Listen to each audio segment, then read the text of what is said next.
The rain had not stopped for 3 days when Margaret Ashworth walked into St. Vincent's pediatric wing carrying a folder of quarterly reports she would never open, because the moment she stepped through those doors, she saw a little girl in a hospital gown clutching a stuffed rabbit with one ear missing, and a man kneeling beside the bed with his forehead pressed against the child's hand, silently praying for a miracle he wasn't sure existed. Before we go further into this story, if you believe in kindness, in second chances, and in the quiet moments that change a person forever, hit that like button, drop a comment telling us where you're watching from, share this video with someone who needs a little hope today, and subscribe to Wisdom Story House so you never miss a story like this one. Margaret was the CEO of Ashworth Textiles, a woman known in boardrooms for her sharp voice and sharper decisions, a woman who had built an empire out of threat and stubbornness after her husband left her with nothing but debt and a company on the verge of collapse. She had no children of her own, no time for softness, and certainly no reason to be standing in a hospital hallway on a Tuesday afternoon instead of closing a merger deal. But her nephew had been admitted for a minor procedure, and duty, even reluctant duty, had brought her here. The man kneeling by the little girl's bed was Nathaniel Hale, a single father who worked as a mechanic 3 streets down from the hospital, a man whose hands were permanently stained with engine grease no soap could fully remove, and whose daughter, Ruthie, had been fighting a rare blood disorder for the past 8 months.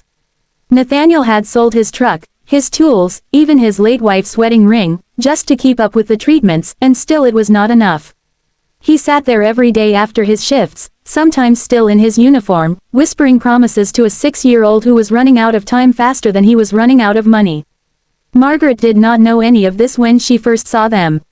She only saw a tired father and a frightened child, and something in her chest, some old wound she thought had scarred over years ago, cracked open just slightly. She offered him a tissue from her purse, an oddly small gesture from a woman who usually offered contracts instead of comfort, and Nathaniel, embarrassed to be seen crying, accepted it with a nod and a whispered thank you. It was Ruthie who spoke first. She looked at Margaret with wide, curious eyes and asked if she was her daddy's girlfriend, because grown-ups who held hands like that were usually in love. Margaret had not, in fact, been holding his hand, she had merely reached out to steady him when his knees nearly buckled from exhaustion. But before she could correct the child, a nurse walking by overheard and smiled warmly, saying it was sweet that Ruthie finally had a mother figure around, and moved on before either adult could say otherwise. Margaret opened her mouth to explain the misunderstanding, but something in Nathaniel's face stopped her. It was not embarrassment, it was relief, thin and fragile, the look of a man so starved for someone to simply stand beside him that he could not bring himself to shatter even an illusion of it.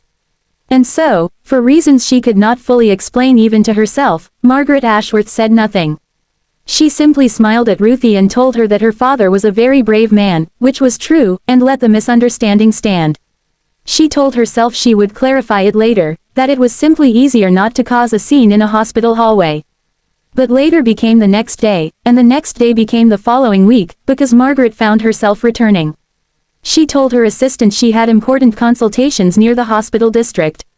She told her board she was scouting a potential charitable partnership. In truth, she came back because of the way Ruthie's face lit up when she saw her, because of the paper crowns Ruthie insisted on making her wear during their tea parties on the hospital bed, because of the strange, unfamiliar warmth of being needed by someone who wanted nothing from her but her presence. Nathaniel, for his part, grew quieter around her, not from discomfort but from a kind of humility. He was a proud man who had spent months refusing charity, insisting he would find a way to pay for his daughter's treatment himself even as the medical bills swallowed everything he owned. When Margaret first offered to help cover the costs, he refused so firmly that she never brought it up again, not directly. Instead, she found other ways. She quietly arranged for the hospital's philanthropic committee, which she happened to chair, to expand its charity care program. She never told him it was her doing. Weeks passed. The hospital staff continued to refer to them as a couple, a mistaken assumption neither of them corrected, and slowly, strangely, the mistake began to feel less like a lie and more like a truth waiting to be earned. Margaret found herself sitting beside Nathaniel not out of obligation but out of a quiet ache she hadn't felt in years, an ache for companionship, for someone who saw her not as Ashworth Textiles CEO but simply as Margaret, a woman with tired eyes and a good heart buried under years of armor. But the story would not have been true to life if it had stayed gentle. One afternoon, Ruthie's condition worsened suddenly. Her fever spiked, her small body trembling under the hospital blankets, and the doctors spoke in hushed, careful tones that terrified more than they reassured. Nathaniel stood frozen in the hallway, his composure finally breaking after months of holding it together, and it was Margaret who caught him as his legs gave out, Margaret who held him while he sobbed into her shoulder, no longer pretending to be strong, no longer performing the role of the unshakable father, just a man terrified of losing the only family he had left. That night, sitting in the waiting room under flickering fluorescent lights, Margaret made a decision that surprised even her.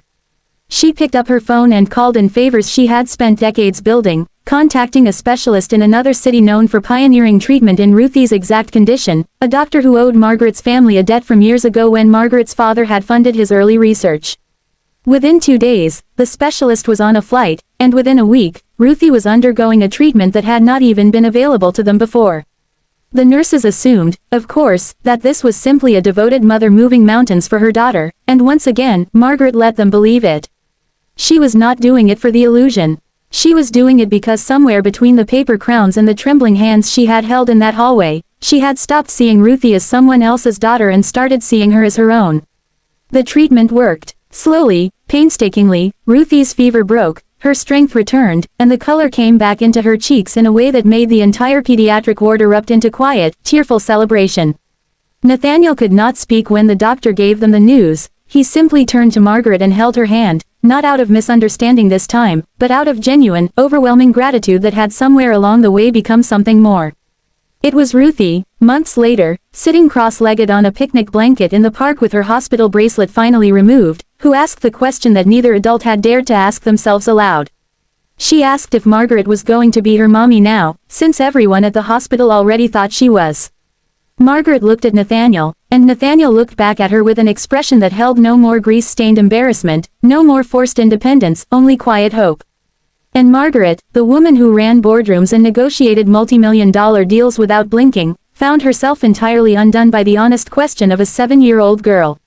She knelt down, took Ruthie's small hands in hers, and told her that she would be honored to be her mommy, if that was something they both wanted, glancing once more at Nathaniel, who nodded before she even finished the sentence. If this story touched your heart even a little, if it reminded you that family is not always about blood but about who chooses to stay, please take a moment to like this video and share it with someone who might need this story today, because kindness like Margaret's deserves to be passed on. Before we close this chapter, I want to ask you something special. If you have ever been mistaken for something you were not, and found that the mistake led you somewhere beautiful, write it in the comments below. Your story might be the exact thing someone else needs to read tonight. Margaret Ashworth never did correct the assumption that day in the hospital hallway, and in the years that followed, she never once regretted it. What began as a misunderstanding between a tired father and a stranger's kindness slowly became the truest family she had ever known, proof that sometimes the most important corrections we choose not to make are the ones that end up saving us.